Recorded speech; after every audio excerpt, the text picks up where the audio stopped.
talking about the Titans here. The Titans. Swing and a drive, left field. It's gone! It's gone! It is Bedlam at the bank! The Philadelphia Phillies are 2008 World Champions of Baseball!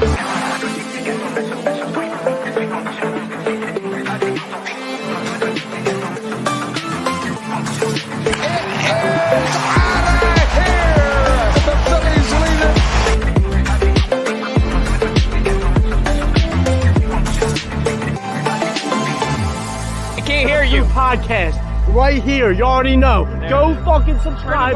Go follow. You are now listening to the 302 Birds Phillies postgame show with Eric, Brendan, Dalt, and Ballpark Tommy.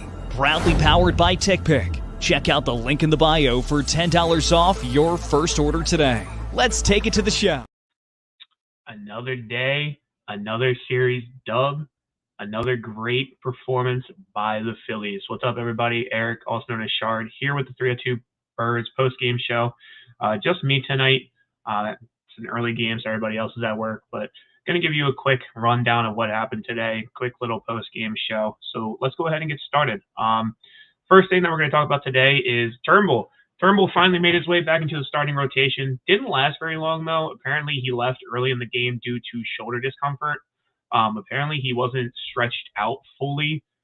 He didn't do his pregame stretches or whatever. And honestly, I mean, he hasn't started in a while with Walker being back in the rotation. With him being in the bullpen and him being a reliever, he doesn't pitch every day. So it's probably just him, getting used to, having that pitching, that starting role again, him getting that arm working overtime like it needs to be.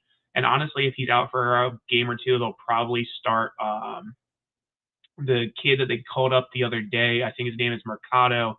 And he was pretty dominant when they pulled him out of the bullpen the other night. So we'll see what happens with that. We'll see, any updates with Turnbull. I think, honestly, he'll be fine. I think he'll start again when it's his turn in the rotation. Looking at his stats for today, today was honestly a really, really dominant bullpen outing. He went 3 innings pitched, 1 hit, 1 home run. That's the only run that he let up. So honestly, he had kind of a NOLA performance where he lets up only 1 home run and then is dominant the rest of the time he's on the mound. He had 2 walks, 2 strikeouts. His ERA was a 2.65. And then we had 1, 2, 3, 4, 5, 6. We had 6 bullpen arms after him, each pitching for an inning. So, again, I hope Turnbull, it stays in this rotation. I think he's proved that he needs to be here. I kind of wish that he went a little bit longer today just because I wanted to see what he had.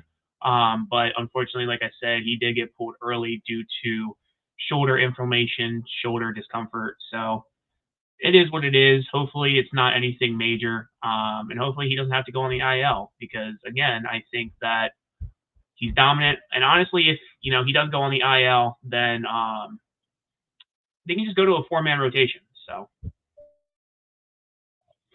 but going into the next topic that I want to talk about, and I just said it a couple minutes ago, pitching dominance. I mean, our bullpen came behind Turnbull and kind of they were dominant. I mean, Soto went 1 inning pitched. I was kind of worried when Soto went in. I thought he was going to give up the lead.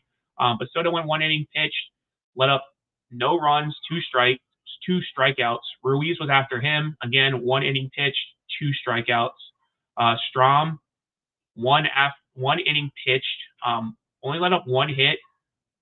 Kerkering was after that, didn't let up any hits, no strikeouts. Hoffman after that, no hits, but no strikeouts. Again, no runs. Alvarado, he closed. I don't know how I feel about Alvarado. I feel like putting Alvarado in the closing situation, even though his stats are good, it's really kind of hit or miss. Today he went 1 inning pitched, had 2 hits, let up 1 run, had 1 strikeout. So, I mean, I don't think he does well sometimes in the closing position when he has runners on base. I think he gets too concerned with the runners on base.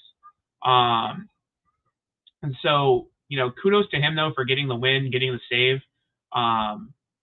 That's what we need. And honestly, I know I say this all the time, and it's like beating a dead horse, but I feel like they're finally living up to that graphic at the beginning of the season where they said that we had the best bullpen in baseball. It seems like we're finally living up to that. It seems like everybody's starting to get into a rhythm. I think the only person they need to really worry about is Soto, but honestly, Soto had a dominant outing today, so hopefully he's starting to get into that routine, get into that rotation, and go from there, because that's exactly what you need in a bullpen. You need guys that can come in, pitch an inning or two, and shut down the offense of the opposing team, and they did exactly that today. So going into the next topic, though, the one thing I want to talk about, we have some of the best stats in the MLB right now. We have the top 3 NL pitcher ERAs. We have the best run differential in the MLB. We have a plus 122 run differential. We have the best record in the MLB. We're tied for the 3rd best record through 80 games in franchise history. So the first best record is the 1976 Phillies through 80 games. They went 55-25. The 1980 Phillies through 80 games went 54-26.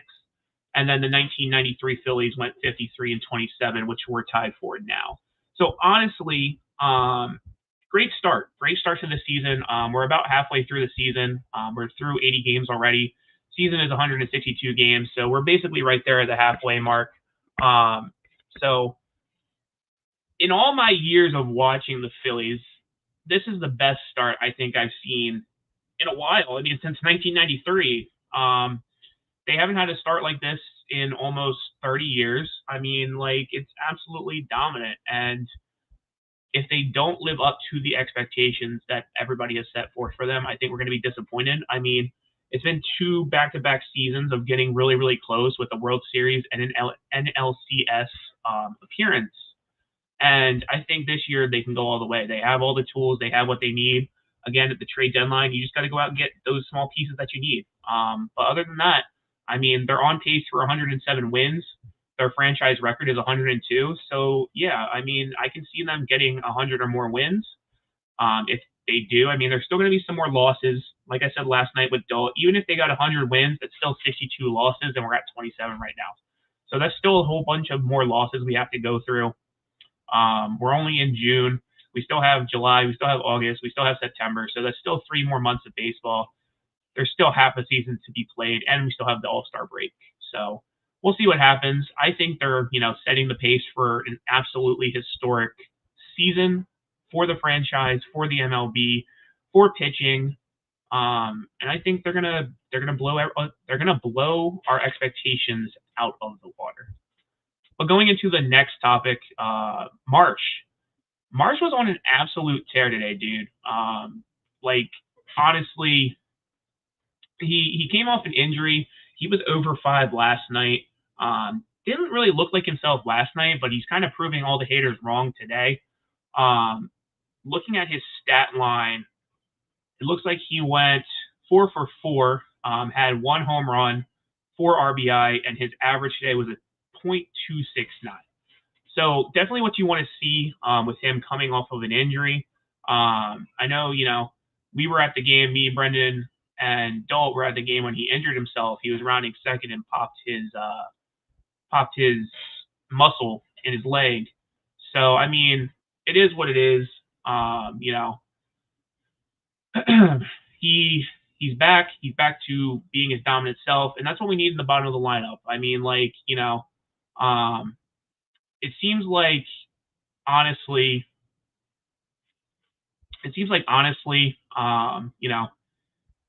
he's back to his dominant self. He's back to that bottom of the lineup guy that can drive in the runs.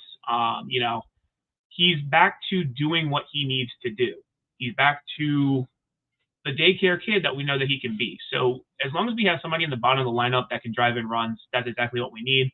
Again, I think, though, you do need to go at the trade deadline and get a bat that can drive in the runs towards the bottom of the lineup. Finally, though, going into the last topic, the one thing I want to talk about, series dub. They finally get another series dub.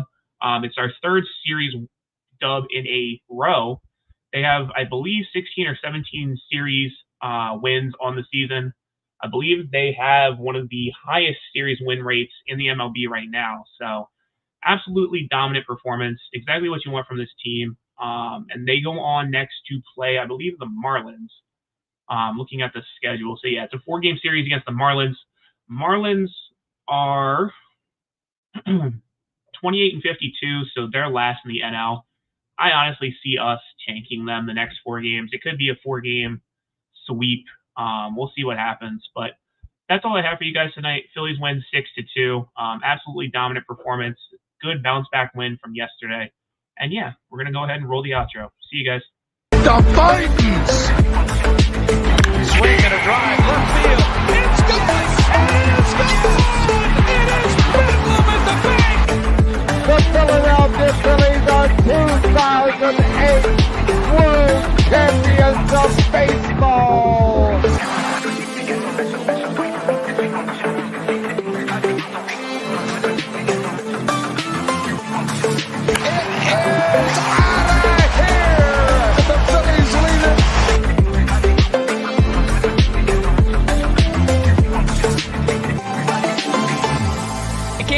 Podcast right here. You already know. Go fucking subscribe.